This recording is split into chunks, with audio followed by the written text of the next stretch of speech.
Shalom and welcome to the Middle East Report. In this program today, we'll be discussing what you should do if you find yourself in the unlikely scenario and dangerous scenario of being in a terror attack.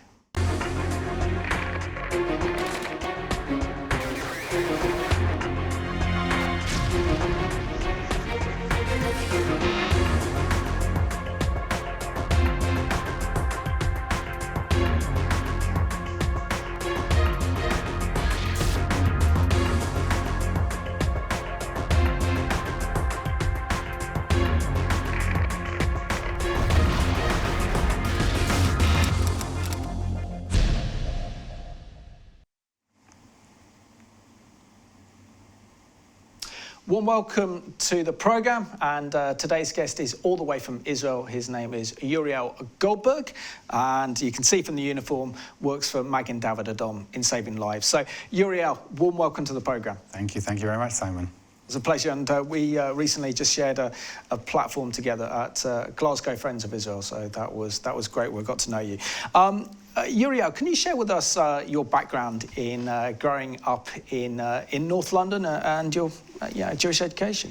Yeah, so I grew up in northwest London in a very Jewish community. I went to a Jewish high school, a Zionist high school. My family very Zionist. We used to go to Israel every summer holiday to visit. When I finished school, I went to Israel for my gap year, as a lot of us do, where I was looking for a gap year with a difference. So I also went to a religious school for the year, but I also decided I want to go volunteer. And I found myself volunteering for Magen David Adom, Israel's national ambulance service, and really got to see a different side of Israel. I saw an organization where every day we were working together with Muslims, Christians, Jews, working together, saving lives, where the one goal was to save lives. So it was during that year where I really got a feel for the country and got to see another side of the country which you don't see as a tourist. And that's when I decided I wanted to move to Israel. I wanted to make Aliyah, as we call it. I went through the process. I did it. I told my parents. They didn't believe me until the day I got on the plane. But I went to Israel. I was there. I carried on volunteering until I did my mandatory military service, where I was in a search and rescue unit. After the army, I went back to MDA, started teaching. And I recently passed my paramedic exams, and I'm now a paramedic and work in international relations. So before you decided to have your gap year and go off to Israel, what was it about MDA that attracted you to the organisation that you wanted to give up your year and actually serve MDA? So there were a few aspects. One was that it's Israel's national ambulance service. It's one service for the whole country. It's kind of similar to the Red Cross as well. It does a lot of different activities. And the fact that I would be in Israel, in our home country, saving lives, that's what really appealed to me. That was the major appeal. And you also served in a combat search and rescue brigade when you were in the IDF. What was that like, and what training did you have? And can you share some sort of experience you had while you were serving in the IDF? So it was a very interesting unit, and I enjoyed it because it was something different. As well as doing the regular combat training, we did training for rescue. So rescue, it was called SAR, search and rescue, from buildings which are destroyed, from rockets, terror attacks, earthquakes, etc. I do remember we only actually had one real rescue of a building, and that was during Operation Protective Edge, when rockets were being fired from Gaza. Iron Dome managed to shoot down most of the rockets, but some hits. There was a direct hit in Beersheba, in the south of Israel, and we were on duty there. We got there within a few minutes. The building was completely destroyed, and there was one person living in the building. So we came with all our equipment. We already started to excavate and to dig through until we rescued her and sent her off to hospital. That was the one real rescue which we had. Amazing. And then after your military service, you joined up with the Magen David Adom. Can you share with us the training that you have to go through in order to be a paramedic? So there's a few different levels of training. It starts from a basic volunteer who can do a few weeks course and then volunteer on the ambulances to become an EMT, a team leader, and then to become a paramedic. I went through all the stages. The paramedic course itself is approximately 2 years full-time, including theory, practical, and a lot of exams. And I did that whilst working. I finished the paramedic course, and now I work as a paramedic as well. Fantastic. And you also work in the PR department as well, and that's why you're here today, to raise the profile of MDA. Great organisation, and you need to do much of that. So coming back, Uriel, now back in February of this year, which would have been February 2019, you were on the scene of a horrific road accident on Israel, the main highway from Jerusalem to Tel Aviv, and you were the only paramedic on the scene. Can you explain to us what it's like to be the first on the scene at such a horrific accident? So what was different about this scene was I was driving to work, and there was an accident in my lane. I'd stopped. I was treating the accident, and someone stopped on the opposite lane. The bus hit this car. The bus overturned. There were 53 people injured and 2 people killed, and I was already on the scene when it happened. So I was right there when it happened in front of me. I then had to report it. I had to start triaging, start treating. And it was an area where it's a little bit out of the way. So there aren't many ambulances close by. It took a while for ambulances to arrive. It took about 7 minutes for ambulances to start arriving. In that time, I was managing the scene and instructing bystanders how to treat as well. So I mean, we can see there that we've got some B-roll of the accident itself. So and also footage there of what happened when this coach hit that van when everything kind of stopped. So how many people were on board that coach, and how many people lost their lives? So there were 55 people on the bus. 53 of them were injured, some seriously, some lightly. Another 2 women were unfortunately killed on the bus. So in that situation, you've got to think extremely quickly. So what do you do? Do you look for those that are in the most critical situation? Do you go and help them? Or I mean, it must be absolute chaos around you when something like that happens. So talk us through, as a paramedic, the first steps you do when you see something like this. So the first and most important thing is always safety. Always my safety. First, before you run out into the road and before you run to buses, always to make sure there's no cars coming. If you get hit on the way to helping someone else, you've made the situation a lot worse. So the first thing, and that's for everyone anytime, is always your own personal safety, the safety of the people around you who aren't injured, and then the safety of the people who are actually injured. Once you made sure the scene is safe, we then report back. So in England, it's to call 999, in Israel it was 101. To call to report what's going on, to make sure people will come to help. Then, once I went over to the bus and started seeing people coming out, we try and triage them. So we try and decide who needs to be treated first. And the way we do it is the people who are most severely injured with the highest chance of survival. So someone who's extremely injured but has no chance of survival, we won't treat them. And those, unfortunately, the 2 who were on the bus, we realized there was nothing to do for them, so we left them alone. After that, you're looking for mainly major bleeding. Someone who has some kind of major bleeding, if I don't stop the bleed, they'll die. You don't need to be a paramedic to stop the bleed. Anyone can do it. Using any kind of pressure to put it on the wound, to try and stop the bleed, that's what will save their lives. And you also appeared on Israeli national news regarding this accident. I mean, when we look at Israel, we think of, sadly, when it comes to incidents, we think of either terrorist attacks or something else. But Israel has a major problem when it comes to road accidents, don't they? A very, very high number of deaths are killed on Israeli roads. It's true. We even call it a war on accidents. They say more people die on the roads in Israel than in all the wars together. It is a problem. I think the numbers are going down. I think there's a few different organizations in Israel who are working with publicity and different kinds of methods to reduce the number, but it is a big problem. And Uriel, can you share with us as well the major role that technology has played in this, in actually helping to tell other MDA paramedics where the accident took place so they could get there very, very quickly onto the scene? So there are actually a few different methods of technology which we use in MDA. First and foremost, from reporting the accident or reporting any incident, we all have an app on our phone. We press a button, it will send our location, and we can report what's going on straight from the scene. I can then show live video footage. I can send pictures back to the dispatch. They can see what's going on. It's free for the public. Anyone can use it. For our first responders, we also have an additional app, and with the system, it automatically dispatches them. So if anything critical happens in my area, someone's having a heart attack, someone's choking, a woman's in labor, and I'm one of the 5 closest first responders, I'll receive an alert on my phone.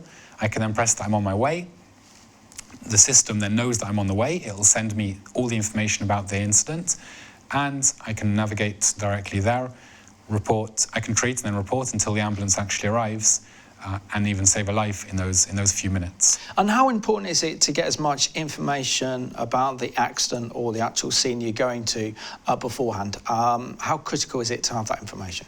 So one of the things which I actually learnt from this accident is how much we rely on information before we arrive at an incident. I've been at plenty of incidents, plenty of really difficult incidents and really awful scenes, terror attacks, shootings, explosions. I've seen it all. I've never seen it happen in front of me. When I'm on the way there and I know what I'm on the way to, I know to prepare myself. I know I'm on my way to a major incident. I know that I know what I'm going to see. I know approximately what I'm going to see there, and then I can prepare myself and prepare my team on the way. When it happens in front of you, you don't have even those few seconds to get in order. What do you do first? How do you treat? You have to rely on instinct alone. If you have that information, the correct information, accurate information before you arrive, it's very, very helpful.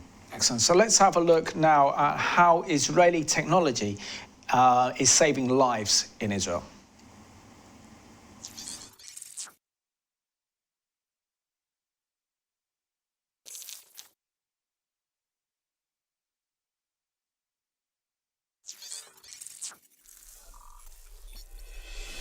¿Ya llamaste con el ¿Qué húmedo? ده 5 انطلاق الدفتر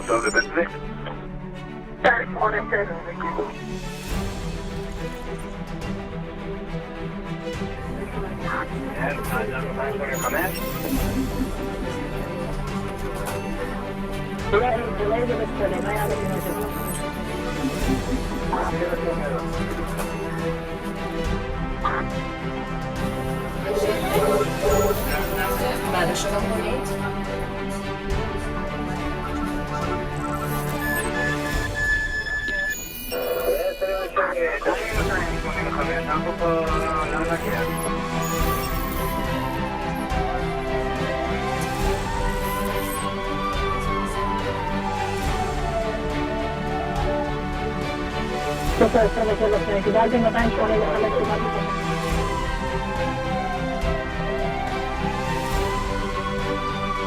بعد شلون هكذا اليوم؟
And it's amazing to see how Israeli technology is actually helping to save so many lives in Israel, which is incredible. Uriel, can you share with us what our own NHS could learn from Israel's technology, particularly, you know, this remarkable MDA app that you have, that you can report what's going on, you can then broadcast video footage, and also then actually locates where you are, either it's a terror attack or a scene of an accident? So I think it's technology which everyone can use. Every emergency services around the world can use them. Lots of countries are suffering from the same problems, which we also suffer from: arrival times, space in hospitals. I think that the technology, when it's used correctly, can really help solve those problems. It will help ambulances arrive faster, receive more information. The hospitals will receive the information faster. One of the major uses of that technology is when we send an ECG to the hospital in advance, we then have doctors waiting for patients, not patients waiting for doctors. Wow. So it's a problem around the world, with hospital waiting times and lack of space. But certain cases can be helped using this kind of technology. I think there's a lot here which can be used with the NHS. So can you share with us as well the average response time of an MDA ambulance to actually get on the scene of an accident? So the average response time of an ambulance is 8 to 9 minutes. But what we pride ourselves on is the average response time of someone who will help and who can save your life can be between 4 and 5 minutes. So a first responder, a trained paramedic or a volunteer could be at the scene with full equipment in their car, in their motorbike or on foot within 4 to 5 minutes. Wow, that's amazing. And sadly, Uriel, Israel has experienced so much terrorism really since her rebirth as a nation back on the 14th of May 1948. It's something that all Israelis have to be aware of. Many have lost so many loved ones to terrorist attacks, and today, whether it's kind of suicide bombings, whether it's knifings or stabbings, or whether it's car rammings or missile attacks. As a paramedic, and you know that there is a terrorist scene, how do you psychologically prepare yourself to go into that situation? And when you're there on the scene, what do you do? So by now it's become automatic. We all work like robots. We hear we're on the way to a terror attack, we hear there's a terror attack, we automatically brief our team. We tell them what's going to happen. We tell them we're spending as little time as possible on the scene to put your protective vests on, your helmets on. When we arrive, each person knows exactly what they're doing. Go and treat. We try and get the victim onto the ambulance as quick as possible and to get into hospital as fast as possible without being on the scene for the shortest amount of time. Carry on. What we also make sure that we do is, when we're at the scene, it's always safety. Again, always to make sure we have someone looking around to make sure there's no terrorist still on the scene who can injure us. It's happened before in the past when the first responders arrive, or when the police or fire or ambulance arrive, there's a second terrorist waiting to injure them as well. So it's very, very important for us.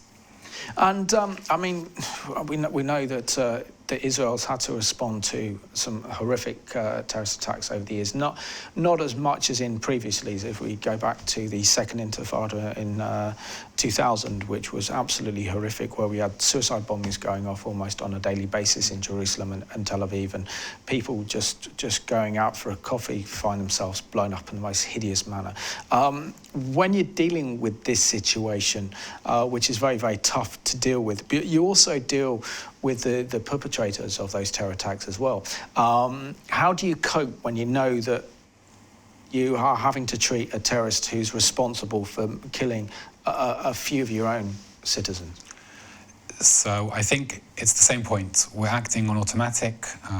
We realize that as medically trained professionals, we have to treat. We're not judges, we're not the jury, we're not the executioner. A terrorist who's injured, he's still a human being. Our job is to treat him, to save his life, and to let the courts decide what will happen to him.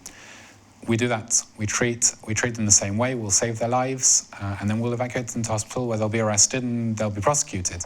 Our job is to save their lives as well. Let's have a look at this incredible story of how one Israeli soldier was attacked in a terror attack in Israel and went to survive thanks to the incredible work being carried out by Magen David Adom.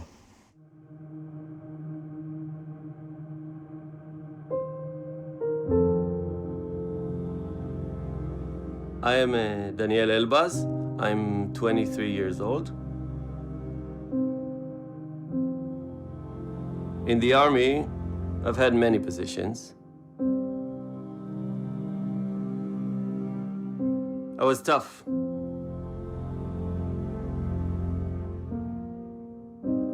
I came with the attitude that I was the platoon commander and you were my soldiers. I had a soldier named Yarin. I wanted to help him develop and advance. Yarin was a good person, a happy soldier.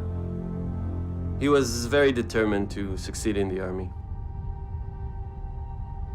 We were assigned a simple mission to watch over the many roads and paths, especially Highway 60. I said to Yarin, come with me, we'll go together. We thought we'd only be there for a few seconds. I saw a white car.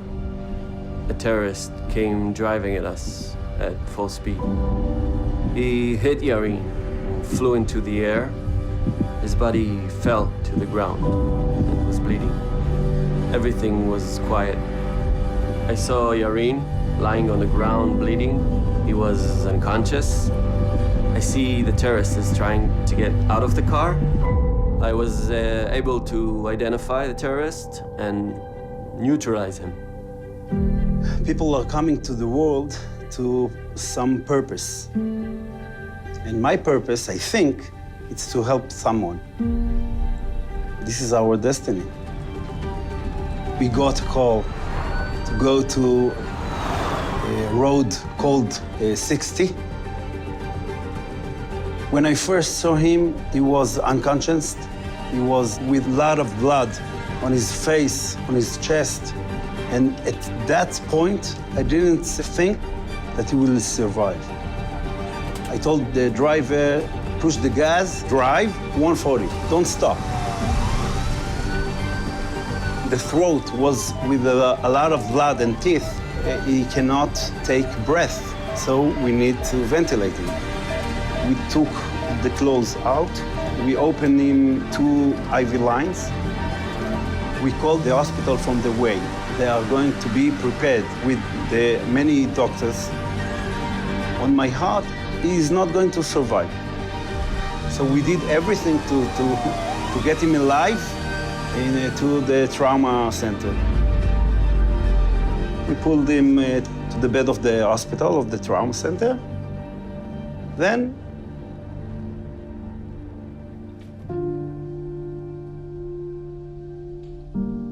Yarin came with an obvious head trauma.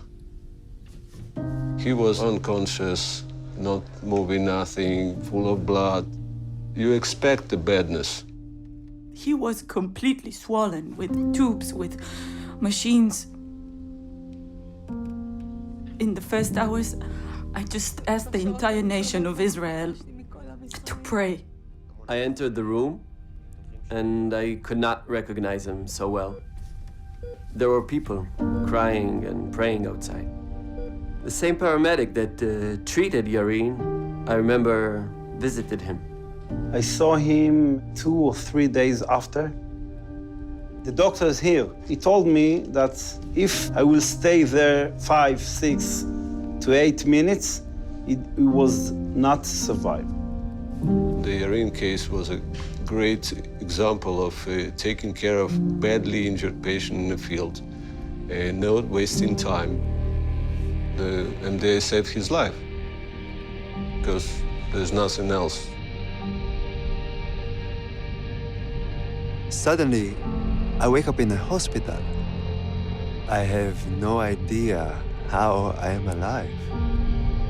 My brother says to me, everything is fine, everything is good.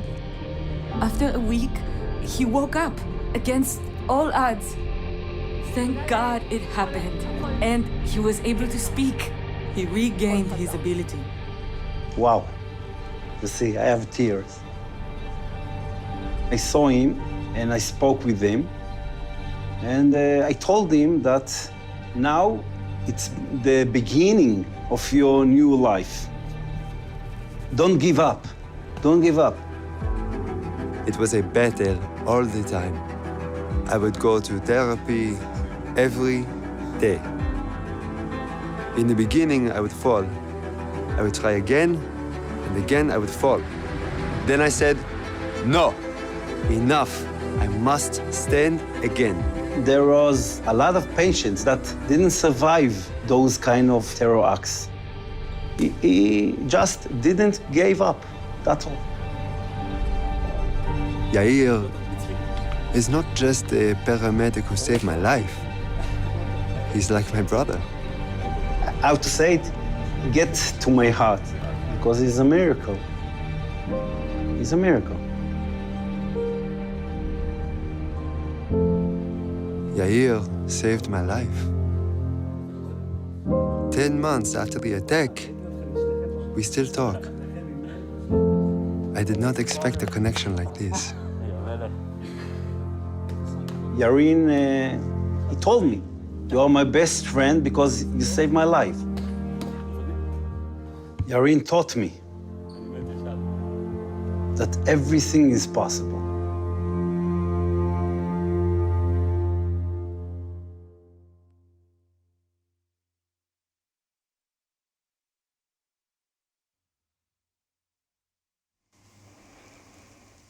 And as you can see from that, miracles do happen, and what a truly inspirational story that was.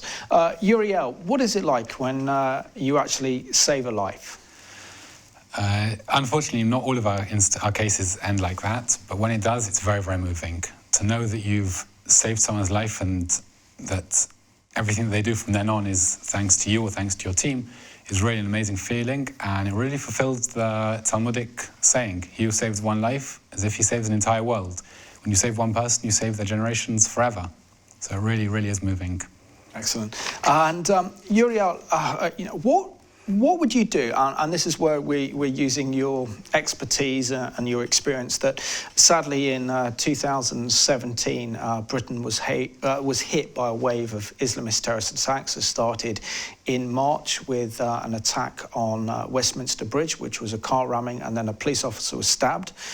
Followed then, I think in May of 2017, at a concert in Manchester Arena, where we saw a suicide bomber full of children carry out the most horrendous terrorist attack, and then that was followed by a London Bridge terrorist attack as well. So clearly this is something that has happened to Britain. It's also happened all across France and kind of Western Europe, including Germany and Belgium, and France as well. So what can our nation learn from Israel's experience in dealing with terrorism?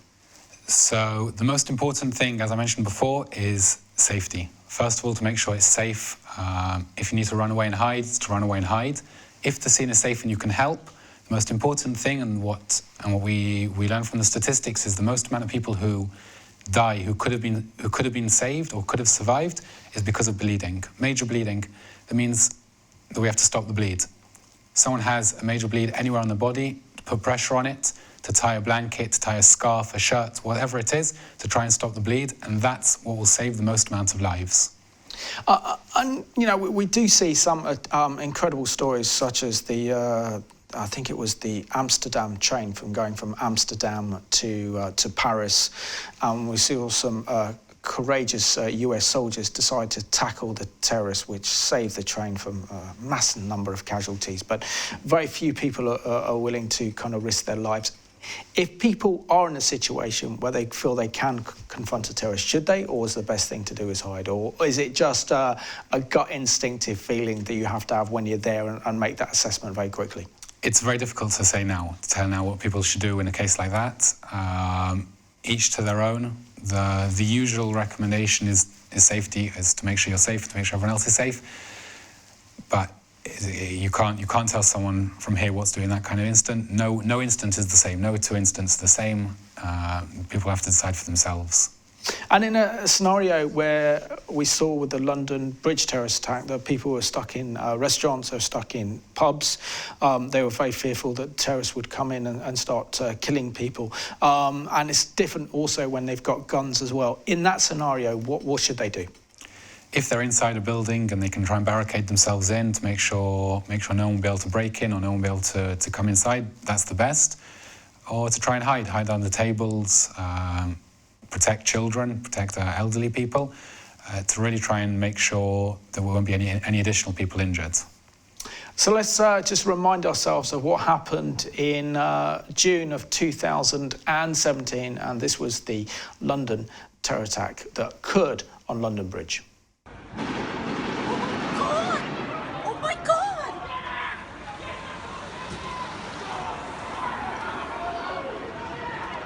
At 8 minutes past 10 last night, we began to receive reports that a vehicle had struck pedestrians on London Bridge.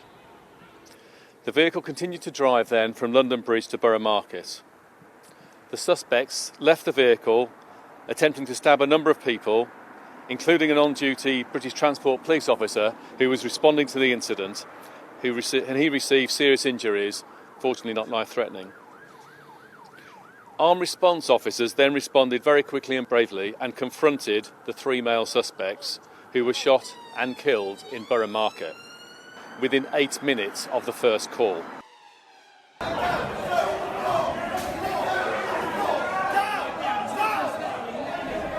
People, running, screaming, and then, the police sirens came in. And then they started to tell us to evacuate. And then they told everyone to evacuate. So as we looked out, we were on the 3rd floor. As we looked out our window, we were seeing people running and evacuating. I picked up some passengers. There was 2 passengers. Apparently they came out of the Black and Blue restaurant. And how they described it to me was they were preventing the guys from getting into the restaurant. She managed to hold the door for a few seconds, but then I think they're overpowered.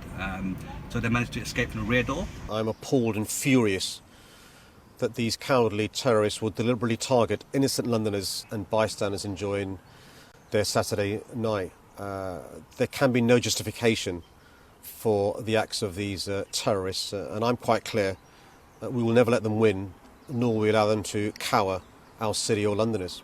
It has now been confirmed, sadly, that 7 members of the public have died. In the early hours of this morning, I visited one of the hospitals where the injured are being treated. There I heard truly remarkable stories of extraordinarily brave actions by officers on and off duty who were first on the scene. This is, as we all know, the 3rd terrorist attack Britain has experienced in the last 3 months. We cannot and must not pretend that things can continue as they are. The whole of our country needs to come together to take on this extremism, and we need to live our lives not in a series of separated, segregated communities, but as one truly united kingdom.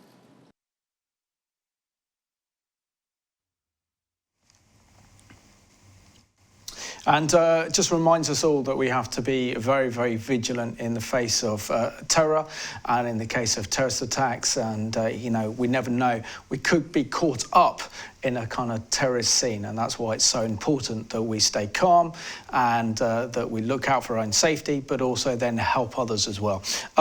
Uriel, can you share with us how terror attacks have changed in recent years? Because it seems that whatever happens in Israel then goes to the rest of the world. For example, in 2014, Israel had to deal with the horrible car rammings and knifings, and now we see this is a tactic used by ISIS and other terrorist organisations. So these kind of attacks are very popular nowadays because they take very little planning and very little means. Anyone can go take a car, anyone can go take a knife. There's no need to try and get hold of a gun or get hold of explosives. So we call them lone wolf attacks. It could be one person on their own, or it could be a few people on their own affiliated to a terror organization. And yes, these terror attacks started in Israel a number of years ago, and slowly we've seen them spread across the rest of Europe and the rest of the world. And those are the kind of attacks which we're seeing today, more rammings and stabbings rather than explosions.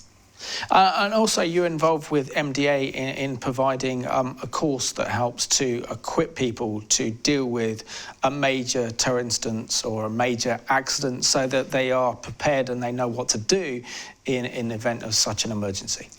Yes, so we've created a course called The First 7 Minutes. This course is designed for the community, so general people in the public who may not have any medical training.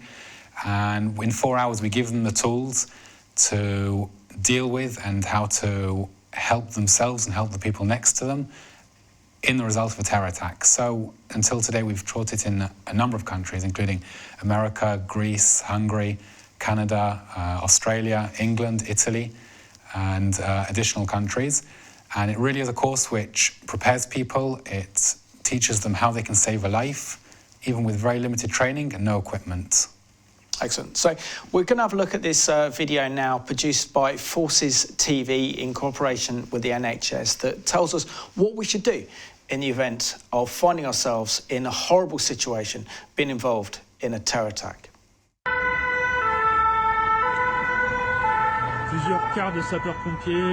According to the chief of the Metropolitan Police, a Bataclan or Nice-style terrorist attack here in the UK is a matter of when, not if. And although Britain is well equipped to prevent such atrocities, the threat remains high. Multiple casualties from shooting or stabbing are rare. But preparation can save your own life and the lives of others. Now, a new protocol developed jointly by military and civilian clinicians aims to plug a gap in the current advice, which tells the public to run, hide and tell should they find themselves in the midst of a terrorist attack. Your own safety is the most important.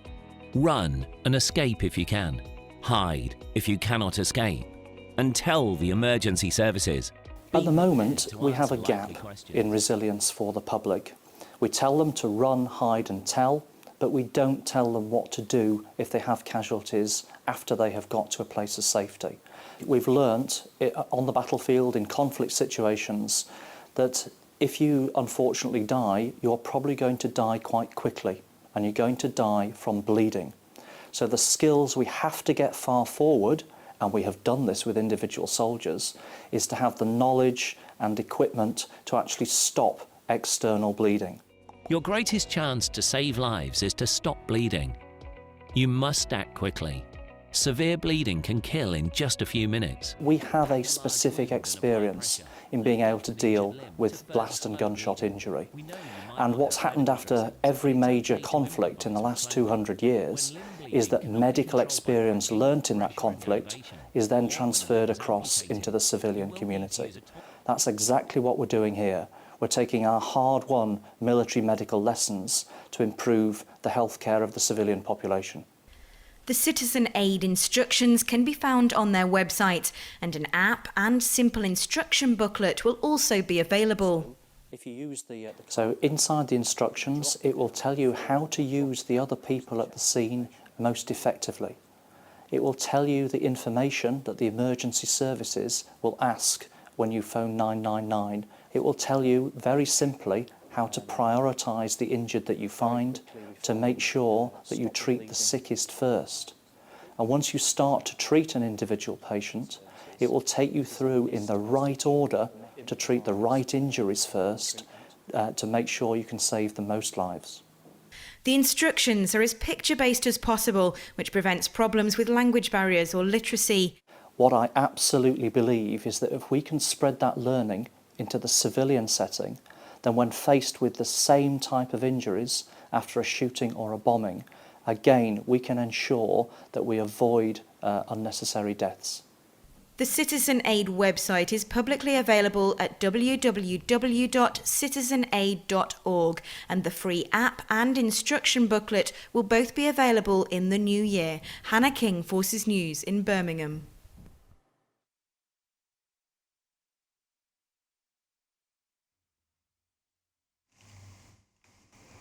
That was an excellent video there, produced by Forces TV to help us explain what to do in the event of being involved in a terror attack. Uriel, we saw from that excellent video, again, emphasising the point that if someone is injured in a terror attack, the most important thing is to stop the blood. In a practical way, how can people go about that, and also how do they prepare themselves psychologically to do that? Because some people don't necessarily like blood, but if there's someone's life at stake, they've surely got to save that life. Psychologically, there isn't much they'll be able to do to prepare themselves in advance. No one expects to be at the scene of a terror attack. You don't have the time to prepare yourself. The one thing which you have to remember is that you can save a life. People don't understand what it means to save a life, but that means you are saving someone, their entire generation, and whatever goes on from there onwards. you're saving them. You're saving a life. It's one of the most important things, in my opinion. Just remembering that should be enough. But like they showed in the video, to stop bleeding with a tie or with a shirt or whatever it is, either to put pressure or to make it into a tourniquet, whatever is needed to try and stop the bleed. Has there been a case where you've actually been involved in a terror attack itself and you've gone onto the scene, you don't know what's going on, there's absolute chaos there, and you have to respond then by treating some of the victims? Yes, so I remember one of the first terror attacks, one of the first fatal terror attacks in 2015, when we had a wave of terror attacks in Israel, was a ramming attack in Jerusalem, and we were close by. We were in an ambulance, off duty. We were in an ambulance about a 3-minute drive. So we arrived with the first ambulance on scene. A car had rammed into a bus stop. 2 people were injured. There was a man and a woman who were on a date, and they were both severely injured. Unfortunately, the man passed away, but when we arrived at the scene, it was the beginning of the ramming attack. So people didn't know what was going on. People weren't sure, was it a terror attack, was it not? In the end, the terrorist was still sitting in the car. He'd reversed back. He was still, luckily, he'd been knocked out, so he was unable to injure anyone else, but he was still there at the scene. It looked like an explosion, glass everywhere, shrapnel. When we arrived, we immediately started treating the 2 who were critically injured whilst looking for additional injured. It was a very difficult scene. It was the beginning of the wave. We weren't used to those kind of scenes. 2 intensive care units came very, very quickly. The 2 were treated and were evacuated to hospital. And then I was left to treat the terrorist. What I did, treated the terrorist, we evacuated him to hospital. He was treated, and before he was arrested and prosecuted. And how do you also deal with post-traumatic stress disorder, which we find, which is very common amongst so many serving in the military, just particularly if they experience any form of combat and the trauma that goes with it. So how does MDA prepare for this? So we have psychologists we can speak to. Most people in Israel won't. It's kind of a masculine way. They won't speak to a psychologist. So what we've also started doing is actually training paramedics within the organisation, A, to look for signs for PTSD, and B, to speak to people. So after a major incident, we'll have a debriefing, and then we'll sit with these paramedics. Or what we like to do in Jerusalem is to get all of the teams who are involved in the incident around a table with some foods, some instruments, play some music, and kind of talk about what went on. And that, in my opinion, is a great way of letting off steam and getting through it. Excellent. And also I want to talk to you about the role played by Christian Friends of Magen David Adom. How much does Christian support for Magen David Adom really help Israel, really help save Israeli lives, particularly when we look at Christian Friends of Magen David Adom have just celebrated their 13th anniversary, which is a bar mitzvah, in supporting Israel and supporting the incredible work being carried out by Magen David Adom? So we have amazing friend societies around the world. Our Christian friend societies are one of those, and we really appreciate all that they do for us. They play a major part in saving lives in Israel. We have stations dedicated by the Christian Friends. We have ambulances, we have motorcycles, we have training which is sponsored by them. They really, really do save lives in Israel. Often, Uriel, when I have guests on from MDA, and something I've learned only through the course of these interviews, is the fact that MDA is not funded by the Israeli government. It's not funded by the Israeli taxpayer, and all money that it comes from big donors. It comes from big fundraising operations. So, how important and how vital is that funding to the work of MDA? The funding is vital. We're the national organisation. We were founded before the State of Israel. So in 1930, we were already operating ambulances around the country. The State of Israel was only formed in 1948. Up until this day, we rely on generous donors around the world, many from the UK and many from other countries, and we would not be able to do what we do today without their help. And can you share with us as well the bond that you have in your own ambulance? So you work in the PR department of MDA, but you're also a paramedic as well. So can you share with us the bond there is in a crew that goes out to an emergency? In one word, brothers. Well, family. when we're working on a shift together, when we're working with a Muslim paramedic from East Jerusalem, or a Christian, or an ultra-Orthodox Jew, or settlers, or whoever it is working in the ambulance together, you become a family. You have one purpose, you have one aim, one goal, which is to save lives. Again, save lives of everyone. We could find ourselves having a Muslim paramedic treating an ultra-Orthodox Jew from Mea Shearim, one of the Orthodox areas in Jerusalem. We could have the other way around. We could have a settler treating a Palestinian. We could have everyone treating everyone. And it was surprising for me to see. It was surprising then. Now it's our way of life. That's how we work. And can you share with us as well, I mean, many of our viewers could be watching who are doctors and nurses who work in the medical professions and do a tremendous job, but they have a passion for Israel as well. Is there a role that they can play in the work of MDA? There is. We have a program for medical professionals as well from around the world. I think the website's on the screen now. You can get in contact with British friends, and they can come to Israel for a course. They'll be able to learn as well for themselves some additional skills, but they can also come and do shifts on ambulances and actually help us as well. Uriel, thank you so much for being my guest on today's Middle East Report. You've done a great job and you work for a great organisation, so thank you so much. Thank you very much. It's a pleasure to be here. And I just want to thank you for watching today's Middle East Report, and we've learned something very important, and that is what to do if we find ourselves in the scenario where we are seeing the unfolding of a terror attack. And it's important that we stay calm, that we go into places that are safe, but also mostly as well that any victims of terrorism, that we treat them immediately to save their lives. So I want to thank you for watching today's Middle East Report.